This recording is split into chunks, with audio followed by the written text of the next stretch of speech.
ప్రేక్షకులందరికీ నమస్కారం. ఈరోజు మన స్టూడియోలో ప్రముఖ ఆధ్యాత్మికవేత్త జ్యోతిష వాస్తు పండితులు శేషగిరిరావు గారు మనతో ఉన్నారు. జూన్ నెలలో వృశ్చిక రాశి వాళ్ళందరికీ ఏ విధంగా ఉండబోతుందో గురుగారిని అడిగి తెలుసుకుందాం. నమస్కారం గురుగారు. నమస్తే అండి. గురుగారు, జూన్ నెలలో వృశ్చిక రాశి వారికి ఎలా ఉంటుంది? పాజిటివ్ అంటారా, నెగిటివ్ అంటారా? గ్రహస్థితి ఎలా ఉంది?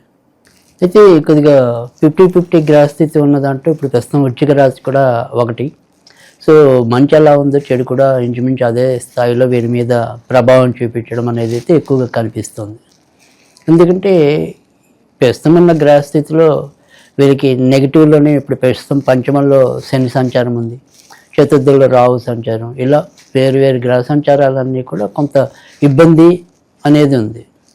అంటే ఈ ఇబ్బంది అనేది ఏంటంటే కనుక ముఖ్యంగా ఇంట్లో ఒక సమస్య వదులుతుంది అనుకునే టైంకి ఇంకో సమస్య కొనసాగించడం అనేది, అమ్మగారి ఆరోగ్యం బాగుంది అనుకునే టైంకి ఇంట్లో సంతానం ఏదో ఒక ఉపద్రవం తీసుకురావటం, ఈ రెండు బాగున్నాయనుకుంటే మనం ఉద్యోగంలో మొయ్యలేని భారాన్ని మన నెత్తిన రుద్దటం.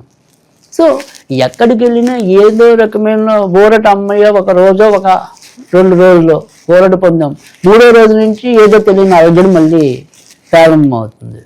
సో అలాంటి ఒక సంకట స్థితి అనేది ఈ వృశ్చిక రాశి వారికి ప్రస్తుతం అయితే ఎదుర్కోవాల్సిన పరిస్థితి కనపడుతుంది. కాకపోతే ఇక్కడ వృశ్చిక రాశితో కూడా ఇంచుమించు మేష రాశి, వృశ్చిక రాశి రెండు కూడా వీటికి కుజుడే అధిపతి. వీళ్ళకి ఏంటంటే సాధారణంగా ఏంటంటే ఏదైనా సరే మరి పని చేయాలనుకుంటే ఎలాగల్లా చేసేయాలనేది ఉండటం అనేది ఒకటి, లౌక్యము లేకపోవటం అనేది, సో ముక్కుసూటిగా మాట్లాడి ఇబ్బందులు తెచ్చుకోవటం అనేది, దానివల్ల కూడా కొంత స్వయంకృత నష్టాలు అంటాం వాటిని. అంటే మన నష్టాలకు మనమే బాధ్యులం అవతల వ్యక్తుల కన్నా కూడా. సో అలా కొంత వీరు ఇబ్బంది పడడానికి లేదా ఒక రకమైన మూర్ఖత్వం, ఒక రకమైన మొండితనం కొన్ని సందర్భాల్లో మనం అంటూ ఉంటాం కదా, ఇటీవల అయితే అందరికీ బాగా నానుడైపోయింది సీతయ్య ఎవరి మాట వినడు అన్నట్టుగా. సో అలాంటి ఎవరి మాట వినని వీళ్ళు కూడా ఉంటారు కొద్దిగా వృశ్చిక రాశి వాళ్ళు కూడా. అంటే జనరల్గా ఏంటంటే ఏదైనా ఒక విషయంలో మళ్ళీ వాళ్ళే రియలైజ్ అవ్వాలి తప్ప తొందరగా మనం మార్చలేం. సో పలానా వ్యక్తి మంచివాడు లేదు చెడ్డవాడు అనేది మనం ఏదైనా వీళ్ళ ముందు ఒకటి ఏకరువు పెట్టాం అనుకోండి, చెడ్డైనా మంచి అయినా వీళ్ళు పూర్తిగా పరిపూర్ణంగా ఒక నమ్మకానికి వస్తే తప్ప వాళ్ళు వినరు. మనం చెడ్డవాడన్నా వినరు, వాళ్ళు మంచివాడన్నా వినరు. వాళ్ళకి కుదిరిన చోటే వాళ్ళు రైట్ అంటారు. సో అందుకని ఒక్కోసారి ఏమవుతుందంటే నమ్మకూడని వాళ్ళ మీద నమ్మకం పెంచుకోవచ్చు, నమ్మే వాళ్ళని నమ్మకపోవచ్చు. సో అందుకని కొన్ని స్వయంకృతంగా కూడా ఇబ్బందులు తెచ్చుకోవటం అనేది చెప్పాం. అలాగే ఇప్పుడు ఉన్న ప్రస్తుతం ఏంటంటే మనకి ఎలా చూసినప్పటికీ కూడా గురుడము వీళ్ళకి అష్టమంలో ఉన్నాడు ప్రస్తుతం.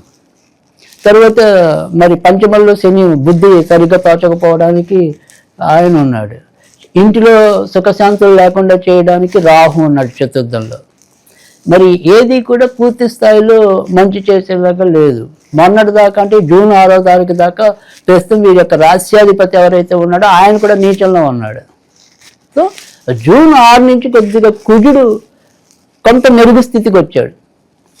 సో 10వ ఇంటికి వచ్చాడు, కానీ 10వ ఇంటి కుజుడు పూర్తి స్థాయి మంచి కాదు, కానీ కొంత బెటర్, అంటే నీచం నుంచి కనీసం కొంతవరకు మంచి స్థితికి రావటం. సో దీనివల్ల ఏమవుతుంది అంటే కనుక ఎలా చూసుకున్నప్పుడు కూడా ఏ విషయంలో తీసుకున్నా కూడా అంటే ఉద్యోగాల్లో మనం శ్రమ పడతాం, దానికి తగినంత గ్రోత్ లేకపోవటం, సంతానం అభివృద్ధి చెందుతుందేమో అని ఆశిస్తే వాళ్ళేమో ఉన్నట్టుండి ఎక్కడ వేసిన చోట్ల అక్కడ ఉండటం. సో ఏ విషయంలో మనం మార్పులు కోరుకుంటూ ఉంటామో ఆ మార్పుల్లో ఏది సరిగ్గా మనకి అనుకూలమైన ఫలితం రాలేకపోవటం.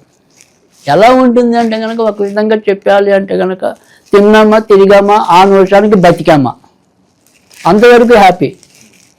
సో తిండి తినాలి అనుకుంటే ఎక్కడొక్కడ తింటారు, అవుతుంది, అది అప్ప ఇంకోట అంటే. సో ఎలాగోలా పడుకోవాలనుకుంటే పడుకుంటాం, ఆ నిమిషానికి గడిపామా అంటే గడుపుతాం. కానీ లోపల మాత్రం ఒక రకమైన భయోందోళన పరిస్థితుల్లో ఎక్కువ ఉంటాయి. ఏ నిమిషం ఏం జరుగుతుందో, అమ్మ అంటే ఇలాగా ఆరోగ్యం ఎలా ఉంది, లేదు మన ఇంట్లో ఇప్పుడు కొద్దిగా దీర్ఘకాలిక రోగులు ఉన్నారు, ఈ దీర్ఘకాలిక రోగులు అటుంటారో ఇటుంటారో వీళ్ళకి తెలియని పరిస్థితి, పోనీ వాళ్ళ మీదేమో ఎన్ని లక్షలు వెచ్చించినా ఒక కలుపుకి రాలేకపోయిన పరిస్థితి, ఇలా ఇబ్బందికరమైన సిచ్యువేషన్స్ అన్ని పాపం వీళ్ళకి ఎదురవుతూ ఉండే పరిస్థితి ఎక్కువగా వృశ్చిక రాశి వాళ్ళకి కనపడుతుంది. ఏదైతే ఇక వివాహం వాటికి సంబంధించిన విషయాలు ఏంటంటే కొంత శుక్రుడు కొద్దిగా మంచి ప్లేస్కి వస్తాడు ఇప్పుడు ప్రస్తుతం. సో దానివల్ల కొంతవరకు పెళ్ళిళ్ళు కావాలి అనుకున్న వాళ్ళకి కొంత పెళ్ళిళ్ళు అవ్వడానికి పాసిబిలిటీ ఉంది. కొద్దిగా కష్టంగా పూనుకున్నా కానీ పెళ్ళి అవ్వటం అనేది అయితే ఉంది. అందుకని మనం ఏదైనా సరే గత కొద్ది నెలలుగా చెప్తుంది ఏంటంటే అర్ధాష్టమి శని వదిలిపోయినప్పటికీ కూడా ఇంకా పూర్తి స్థాయి మంచి అయితే కనుక ఇంకా వృశ్చిక రాశికి లేదు. బట్ వస్తుంది ఒక 2-3 నెలల తర్వాత మాత్రం చాలా సానుకూలమైన ఇది వస్తుంది. కనుక అప్పటిదాకా పెద్ద మీరు ఆశ పెట్టుకోవద్దు, అలాగని మరీ నిరాశతో కుంగిపోవద్దు. బట్ అంచెలంచెలుగా మేలు జరగటం అనేది అయితే పక్కా. సో కానీ ఇక్కడ ఏంటంటే వృశ్చిక రాశి అనేది ఏంటంటే ఎప్పటికప్పుడు మనకి మ్యాథ్స్ రాశి లాగానే వీళ్ళకి ఏది కూడా తొందరగా తేలిపోతూ ఉండాలి. కానీ అంత తొందరగా తేలే పరిస్థితి ప్రస్తుతం ఉన్న గ్రహ స్థితిలో అయితే అది వీలు కాదు. సో కొద్దిగా ఓపిక పట్టండి. ఓపిక పట్టే ఖచ్చితంగా సాధ్యమైనంత తొందరలోనే మళ్ళీ మిగతా గ్రహాలన్నీ కూడా కొద్దిగా అనుకూలమైన రానున్న రోజులన్నీ మంచి రోజులు అంటారు వస్తాయి. ఇంకొక 2-3 నెలలు పడుతుంది. సో ఇవాళ నేను బాగుంటుంది అందుకని ఖచ్చితంగా కొద్దిగా, ఎందుకంటే ఇంకా శుక్రుడు మార్పు అనేది జరగాలి, రవి మార్పు అనేది జరగాలి, తర్వాత కుజుడు లాభస్థానంలోకి కన్యలోకి రావాలి. సో ఇలా కొన్ని ఒక 2-3 నెలలు పడుతుంది. అంటే ఇప్పుడు మనం గురుని, రాహుని, శనిని అయితే మార్చలేము. వాళ్ళు ఎప్పుడు ఇంకా అక్కడే ఉంటారు ఇంచుమించు సంవత్సరం పైనే. కనుక వాళ్ళు మార్చలేము. కానీ మిగతా గ్రహాలన్నీ మారుతాయి కాబట్టి కనీసం కొంత మధ్యలో మంచి రిలీఫ్ రావటం అనేది ఉంటుంది. బట్ ఇంకా ఇప్పుడైతే కనుక పూర్తి స్థాయి లేదు. బట్ ఆ నిమిషానికి ఇందాక చెప్పుకున్నట్టు ఏంటంటే ఏదైనా సరే 100 కావాలన్నా 50 కావాలన్నా ఇంకా పుట్టే స్టేజ్లోనే ఉంటుంది. అంటే పూర్తిగా నీకు ఇవ్వమని కానీ పూర్తిగా మీకు చేయమని కానీ ఇలా అంత రోడ్డు మీద పడే పరిస్థితి అయితే ఉండదు. బట్ నెట్టుకు వస్తారు అంతవరకే. కానీ వాళ్ళకి ఏమనిపిస్తుంది, ఇలా ఎన్నాళ్ళు పోరాడతాం, ఎన్నాళ్ళు ఇలా స్ట్రగుల్ అవుతాం, ఎప్పుడు మాకు జీవితానికి ఆశ అనేది అది అంత ఫాస్ట్గా అయితే పాపం లేదు. బట్ ఓకే నెట్టుకు వస్తారు అంతవరకే. ప్రస్తుతానికి ఉన్న మరి గ్రహస్థితికి వీళ్ళకి కూడా ఎలాంటి రెమెడీస్ అవసరం అంటారు? తప్పకుండా వీళ్ళకి కావాల్సిన రెమెడీస్లో కూడా వచ్చేప్పటికి ఏంటంటే సాధారణంగా గురువుకి సంబంధించినట్టు వీళ్ళు అంటే మనకి ఏదైతే మిథున రాశి ఉందో వాళ్ళకి గురువుకి దత్తాత్రేయుడు, కానీ వీళ్ళకి ఏదైతే వృశ్చిక రాశి వాళ్ళకి శని గురుడు కాంబినేషన్ ఎక్కువ. సో శని గురుడు అంటే కనుక ఖచ్చితంగా శివుణ్ణి ఆరాధించడం వల్లే మేలు జరగటం అనేది అయితే ఉంటుంది. సో కనుక ఏదైనా సరే సోమవారాల పూట శివాలయాలకు వెళ్తూ ఉండటం అనేది ఒక పద్ధతి. లేదా ప్రతిరోజు కూడా శివన పంచాక్షరి ఓం నమ శివాయ, ఓం నమ శివాయ, ఓం నమ శివాయ అనేది వీలైన సార్లు చదువుకుంటూ వెళ్ళటం అనేది ఒక పద్ధతి. ఆ రకంగా చేసినట్టయితే తప్పకుండా మంచి ఫలితాలు రావటం అనేది అయితే ఉంటుంది. అవి కుదిరిన పక్షంలో సోమవారాల పూట కొద్దిగా ఏదైనా సరే పాలు బియ్యము చెట్టు మొదల్లో వేసినట్టయితే కనుక కొంతవరకు మంచి ఫలితాలు రావటం అనేది అయితే ఉంటుంది. ఇక ఏదైనా సరే మనం ఇలా స్విచ్వర రూపంలో చెప్పాలి అనుకుంటే కనుక bone set BONESET bone set అనేది వీలైన సార్లు చదువుకుంటూ ఉండాలి.